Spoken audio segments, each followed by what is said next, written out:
Nashville. Direct from our newsroom in New York, in color, this is the CBS Evening News with Walter Cronkite.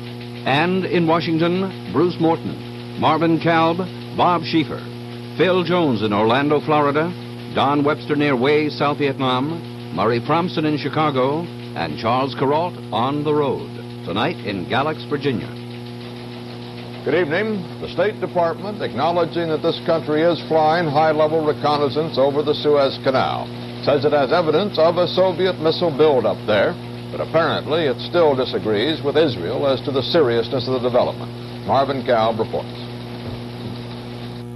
The administration has hard evidence of a major Egyptian-Soviet missile buildup near the Suez Canal shortly before and after the ceasefire went into effect. Perhaps as many as a dozen new sites, each containing 6 missile launchers. But according to high officials here, the situation since then has generally stabilized, except for what one official called minor movements of men and materiel. This U.S. intelligence comes from high-flying U-2 reconnaissance planes. They have been flying over the Israeli side of the Suez Canal since the start of the ceasefire, checking on implementation by both sides. The Israelis claim that the situation along the canal has definitely worsened, in no sense has been stabilized. And after a meeting today with Assistant Secretary of State Sisko, Israeli Ambassador Rabin raised this red flag of alarm. And the introduction of this ground-to-air missile system has changed drastically the strategic balance. The moving forward of these ground-to-air missile systems has created a situation that if there would be a resumption of the war of attrition against Israel, the Egyptians and their masters will be in a better shape to interfere with the Air Force, the Israeli Air Force activity to silence artillery positions. I believe that any negotiations should be started based on the military situation that existed prior to the ceasefire. We believe that what the Egyptians have tried to do is to create a new military situation which would allow them, at least they think so, to negotiate from the standpoint of strengths. U.S. officials are trying to ease this Israeli concern before responding publicly to Israeli charges of Egyptian violations of the ceasefire. According to current plan, that will happen tomorrow. Marvin Kalb, CBS News, the State Department. But for all the recent friction between Israel and the United States, it's still fairly mild compared to the discord spreading through the Arab world. Egypt and Jordan continue to go along with the ceasefire, but other Arab countries, notably Iraq, Syria, and Algeria, support the Palestinian guerrillas in opposing the truce. Today's developments include an announcement by Iraq that its 12,000 troops in Jordan will back the guerrillas in any confrontation with the Jordanian army, and a charge by Egypt that the Iraqi government has placed the Egyptian embassy in Baghdad under siege.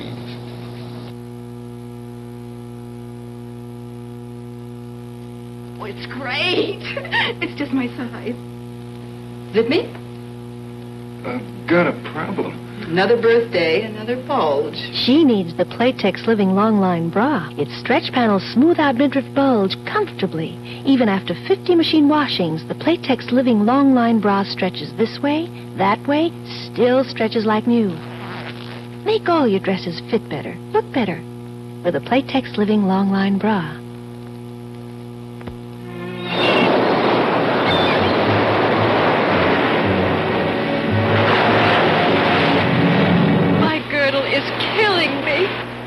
She needs the new 18-hour girdle by Playtex. It's made from a remarkable new fabric Playtex just invented. A delicate webbing with the strength to hold you firm all day.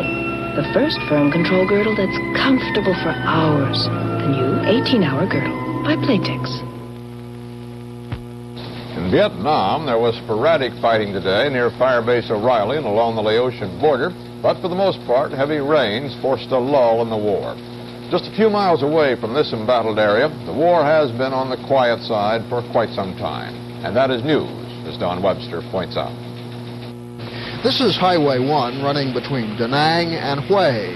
And the news is Highway 1 is open. It is fast and it is relatively safe. In fact, it's beginning to have some of the same problems American highways have. Too much traffic, air pollution from carbon monoxide, and littering along the side of the road. Not long ago, only a fool would have driven here except in a convoy under heavy guard. In just one ambush along here in 1968, about 140 trucks were destroyed. What's frustrating to a reporter is that progress like this isn't very dramatic. Good news, which happens slowly, is sometimes dull. One almost wants to grab people and say, look at this. This is important. This may be one of the most significant developments in this area in the past year. Those little firefights you see on television once in a while, they no longer have any meaning. The reason is it's becoming increasingly clear this war is not going to be won militarily by either side.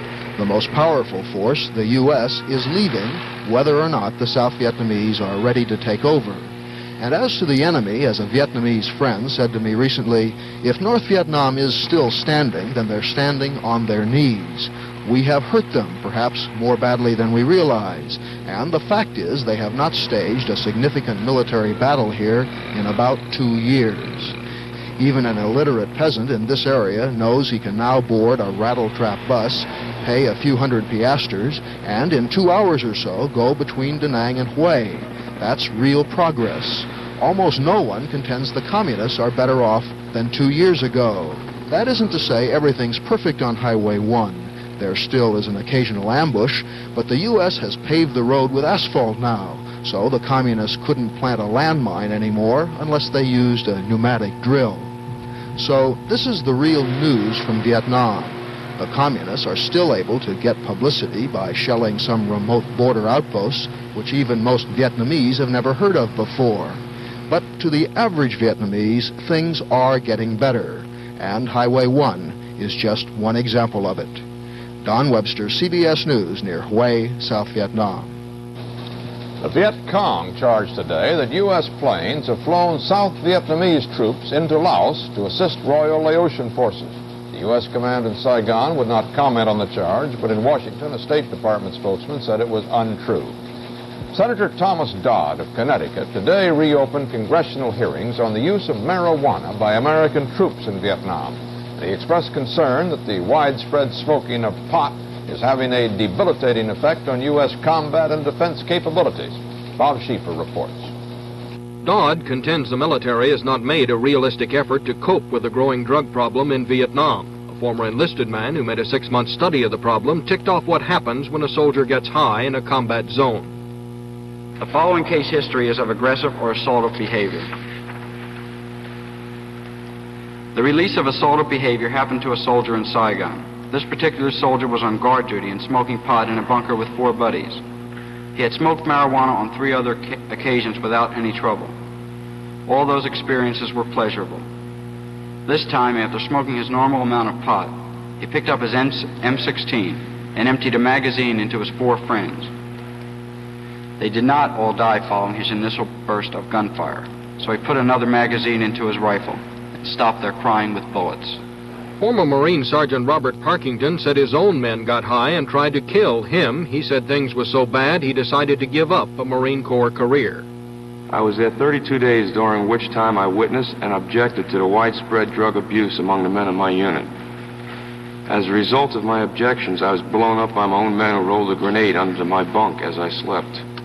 I was high enough in rank and was happy until this happened to me. I was going to stay in the Marines and make a career out of the Corps, but things have changed too much. I'd have to be out of my mind to do that now. I just hope that what I've told you will be of some help in your fight against the crisis of drug abuse in Vietnam, and will help the men who are going over there to fight a war for their country, not a drug war with their own buddies. The Defense Department will release the results of its own investigation on Thursday. Bob Schieffer, CBS News, Washington. Dodd noted that 4 Strategic Air Command pilots were arrested last November by California narcotics agents. Dodd raised the specter of sacked pilots flying planes with atomic bombs being under the influence of drugs. Pentagon correspondent Schieffer reports also that a congressional study group will recommend tomorrow that the government suspend further financing of the supersonic transport. The Joint Economic Subcommittee's report, it is felt, may have a decisive influence on the Senate's upcoming vote on the SST appropriation. The Senate vote could kill the project, on which the government already has spent more than $750 million.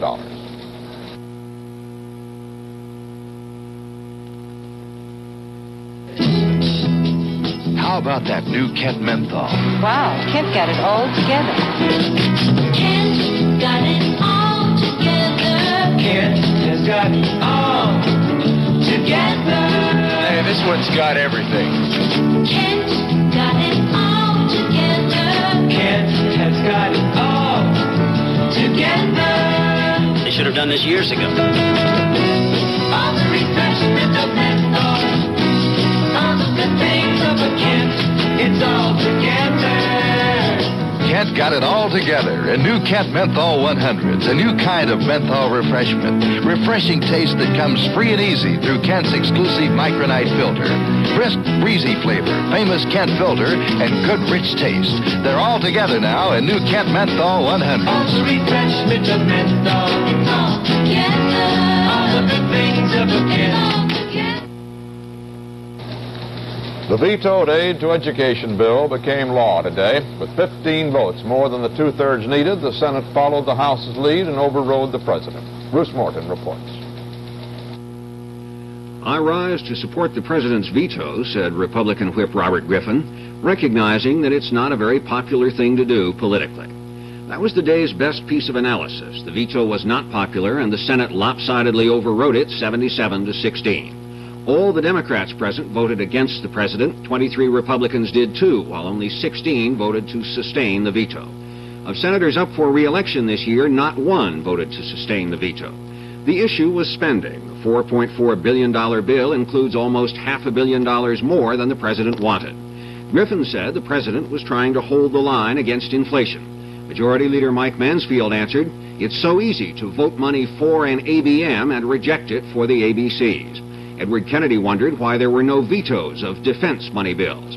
Republicans had less to say, of course, but if the president attacks the Democratic Congress this fall as spendthrifts, the Democrats can always remind him that most of his own party members were right there with them on the vote. Bruce Morton, CBS News, Washington. The targets of Vice President Agnew's latest attack, Senators McGovern and Hatfield, today broadened their counterattack to include the subject of the right to dissent. Democratic McGovern charged the administration with trying to harass and intimidate the press and silence its critics on television, while at the same time exploiting the use of television for its own message. McGovern warned that this could lead to arbitrary one-man rule. Republican Hatfield had this to say. The Vice President has great influence in this country. He has a great capacity, great ability, great skill of presenting complex issues in very simple terms. And therefore, this has a certain appeal. But I believe that if people are to understand the complexities of this great war, we're going to have cool, rational discussion. Now, it is not a matter of responding to an attack upon myself that I find myself today making this speech. This has troubled me for some time, the pattern the Vice President has been following in this country. He's been raising great sums of money for the Republican coffers, but I think at an awfully high price. The price has been dividing this American public of ours. And all I'm saying is that the very things that the Vice President said really has the greatest impact upon the citizens of this country. We in the Senate have certain immunity. We can speak clearly and freely on the floor of the Senate, even though it can be inhibiting at times. But the average citizen on the street, dare he raise his voice in opposition or dissent or variation of viewpoint with the fear hanging over that he can be branded as unpatriotic, aiding and abetting Hanoi, undermining the fighting boys in Vietnam? This is the inhibiting force that I think is dangerous in our land today, and why I would criticize the Vice President for pursuing that line and that strategy. The averages rose today on the New York Stock Exchange. Volume was 9,500,000 shares. The average price of a share gained 35 cents on the New York Exchange, 6 cents on the American Exchange.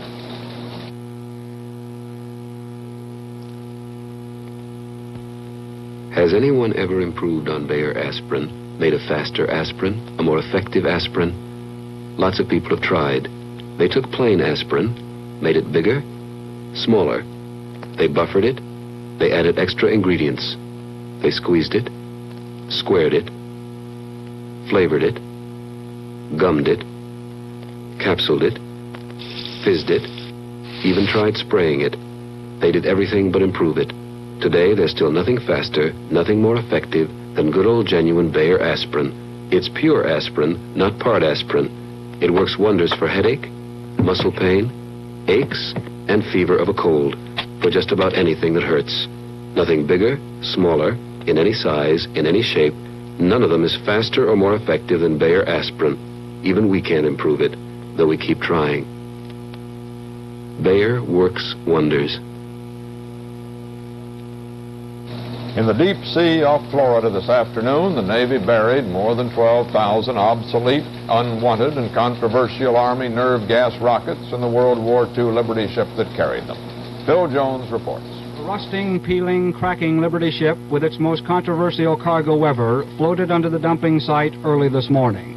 Once on location 280 miles off the Florida coast, the vessel was stripped, the rabbits used as living monitors against any leakage of the rockets were removed, and the flooding valves opened. The ship began to sink slowly. Her 67 tons of obsolete nerve gas headed 3 miles down. Once out of sight, it took the ship only 8 minutes to hit the seabed 16,000 feet down. In October, the Navy will return to take more water samples for possible pollution. But the experts still argue that the vaults will erode slowly and the seawater will neutralize the deadly nerve gas. But regardless of how safe it may be, there are apparently no military or civilian officials around with the nerve to again use the ocean as a chemical junkyard. Phil Jones, CBS News, reporting. But there is another sea burial scheduled this week, 5,000 tons of old Army explosives. But there's been a last-minute change of site for safety purposes. The explosives were to have been dumped off New Jersey at the same location where old mustard gas was sunk 3 years ago. Today, the Navy said it is shifting the new burial to a spot off the Maryland coast, 88 miles from the mustard gas. Officials in the Agriculture Department met in Washington today concerned over a disease that threatens the nation's corn crop. Murray Prompson reports from Chicago. The problem is not with the corn on the cob you eat, but feed corn used for a variety of products that do end up on the kitchen table. The disease called southern leaf blight could have its sharpest impact in the Midwest, where most of the nation's corn is grown. Estimates of crop losses range from 50 down to 10%. But concern over the spreading blight is being voiced not only among those who grow corn, but those who buy and sell it.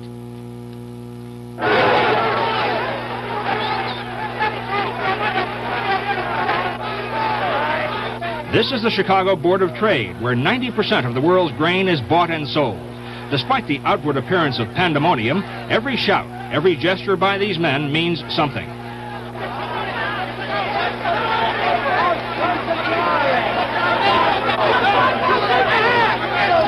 Today, a record number of bushels were traded. Surprisingly, the price of corn finished lower. If a sizable portion of the harvest is lost this fall, some experts believe the price of other grains, wheat for example, will also be pushed higher. But at the moment, corn is the problem. It will be very, very difficult on the economy because of the fact that corn is the primary basis for all of our American diet. Corn is beef, hogs, bacon, broilers, milk, eggs, butter, and quite a few industrial products. So as the price of corn goes up, and if we have a shortage of corn, as the potential seems to indicate, undoubtedly prices of the foodstuffs will also go higher. Again, despite all of the apprehension, professional corn traders were willing to sell as well as buy corn today. Said one speculator, we simply don't know what it's really worth, and we won't know until the harvest is in. Murray Fromson, CBS News, Chicago. Ecologists have long warned that corn blight and similar crop diseases spread more easily because of so-called monobiotic planting. That is, planting the same crop continuously, mile after mile, instead of breaking it up with other crops. But monobiotic planting, of course, is cheaper and returns a greater profit to the planter. A scientist in Sarasota, Florida, says a big Japanese auto firm has signed a multi-million-dollar contract for a pollution-free engine he's designed for use in its Datsun cars. So far, the company has not confirmed the announcement, however. The motor would be powered by Freon, a high-pressure gas similar to that used for cooling refrigerators and air conditioners. In the car, the fuel would go through a heating and cooling cycle and could be reused. Furthermore, the scientist who designed the car, Wallace Minto, says the exhaust that does leave the car is non-toxic and can be breathed safely. The FBI has put black militant Angela Davis on its list of the 10 most wanted fugitives. Miss Davis was last seen Saturday in Birmingham, Alabama, her hometown. She's charged with murder in California, where authorities say she bought weapons for that San Rafael courtroom shootout.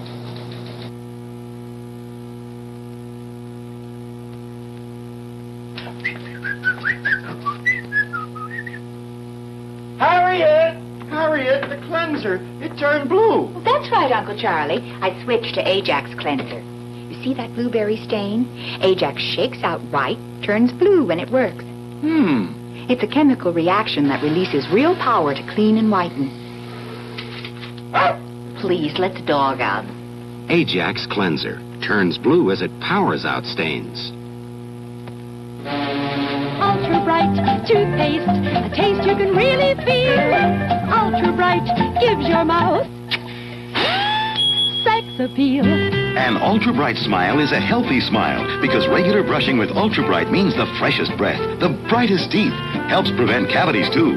Ultra Bright gives your mouth sex appeal. For a healthy smile, get Ultra Bright, the sex appeal toothpaste. On the road in Virginia, CBS News correspondent Charles Kuralt, of all things, has been fiddling with poetry. Charles?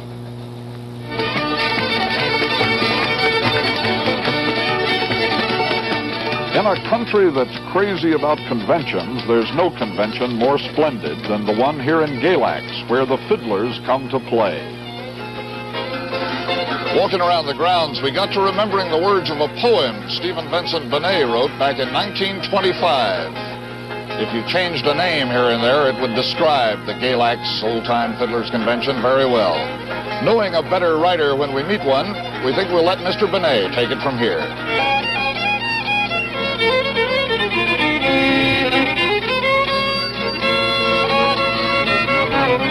Galax, Virginia has a mighty pretty fair. All the smarty fiddlers from the South come there, elbows flying as they rosin up the bow for the first prize contest in the Galax Fiddlers Show. Old Clark Kessinger with his whiskers in his ears, kingpin fiddler for nearly 20 years. Big Charlie Corns with his sparkling eye, an old leak caudle that can make a fiddle cry. Everybody waiting for the first Tweedledee, when in comes a stumbling Jimmy Edmonds, me.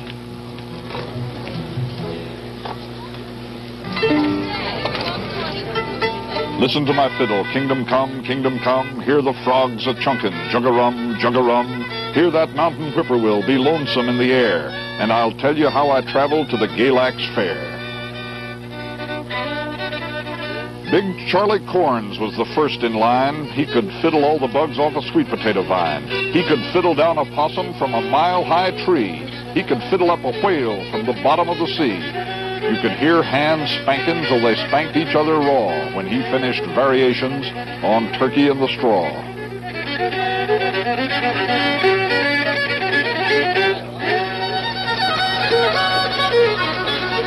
Old Leak Caudle was the next to play. He could fiddle all night, he could fiddle all day. He could fiddle chills, he could fiddle fever. He could make a fiddle rustle like a lowland river.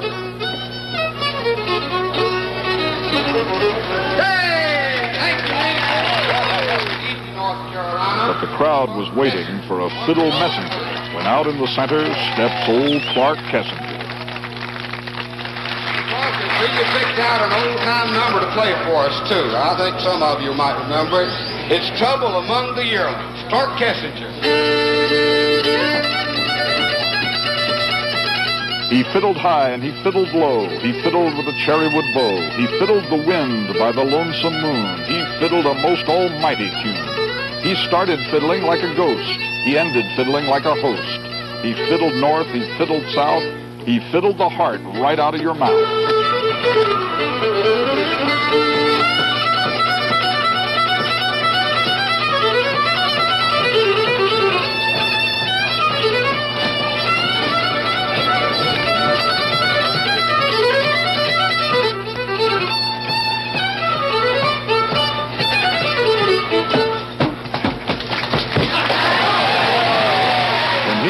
finished, the crowd cut loose, and I sat there wondering, what's the use?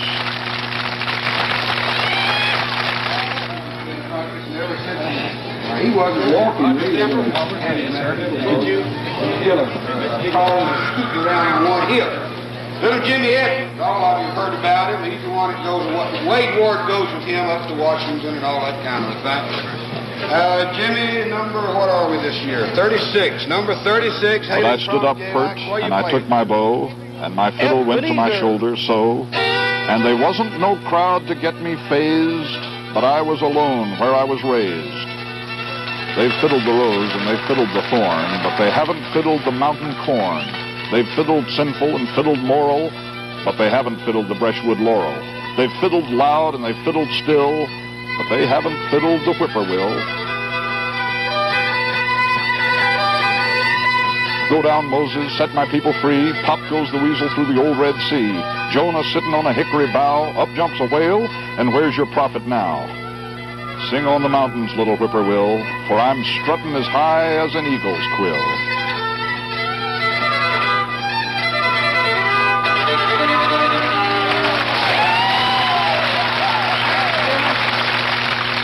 They all applauded when I stopped bowing, and somewhere or other the dawn was growing, and I thought, I've fiddled and lost. You're a good hillbilly, but you've been bossed. So I went to congratulate the old man. Show me. But he put his fiddle into my hand. And then the music began.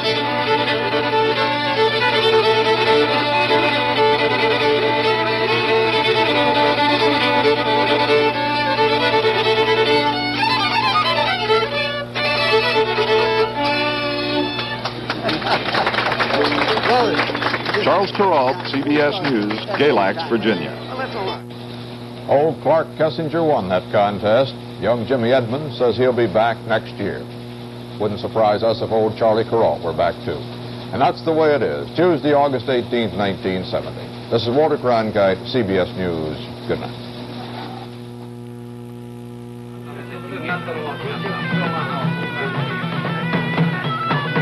This is excellent person, the spice merchant. He samples the most exotic of Oriental spices. He seeks the one blend spicy enough to be called New High Karate Oriental Spice. New High Karate Oriental Spice. The spiciest High Karate yet. Be careful how you use it. Beautiful brows, lashes, and shadows. What's the use if your eyes are tired and bloodshot? Start over. Use Visine eye drops before eye makeup. Soothing Visine gets the red out. Beautiful eyes now. Beautiful brows and lashes and shadows without that ugly red. Beautiful eyes start with Visine. Visine gets the red out. Direct from our newsroom in New York, in color, this has been the CBS Evening News with Walter Cronkite.